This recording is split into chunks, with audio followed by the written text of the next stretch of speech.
টলিউডের বর্তমান সময়ের জনপ্রিয় তারকা দেব কমার্শিয়াল সিনেমা দিয়ে যাত্রা শুরু করলেও এখন এই অভিনেতাকে দেখা যায় গল্প নির্ভর সিনেমাতে।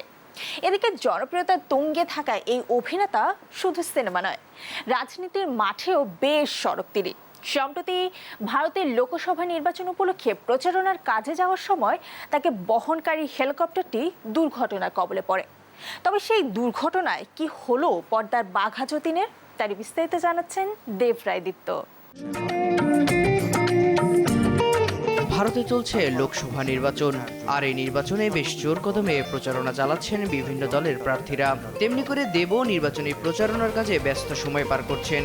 শুধু যে নিজের নির্বাচনী এলাকাতেই প্রচারণায় যাচ্ছেন এমনটি কিন্তু নয়, দেব নিজের রাজনৈতিক সহযোদ্ধাদের প্রচারণাতেও হাজির হচ্ছেন।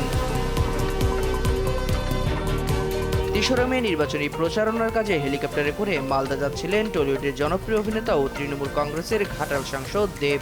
মাঝ আকাশে দুর্ঘটনার কবলে পড়ে তাকে বহনকারী সেই হেলিকপ্টারটি। তবে অল্পের জন্য প্রাণে বেঁচে যান এই অভিনেতা ও সাংসদ। সেই ঘটনায় এখনো কেউ আহত হননি। ভারতীয় গণমাধ্যমের বরাতে জানা যায়, হেলিকপ্টারটি মালদা হেলিপ্যাড থেকে উড্ডয়নের পরপরই ধোঁয়া বের হতে শুরু করে। এতে ভয় পেয়ে যান অভিনেতা সহ তার সঙ্গের সহযাত্রীরা। তারপর হেলিকপ্টারটি জরুরি অবতরণ করান পাইলট। জানা যায়, কারিগরি ত্রুটির কারণে আগুন লেগে থাকতে পারে। পুরো ঘটনাতে একটি ট্রমায় চলে যান এই অভিনেতা। তিনি বলেন, একটু ট্রমা তো হবেই। এই টার্বুলেন্স, এই ধোঁয়া ও গন্ধে মানসিক প্রভাব তো পড়বেই। এই ঘটনার পর মুর্শিদাবাদের রানীনগরে জনসভায় যোগ দিতে সড়ক পথে রওনা হন দেব।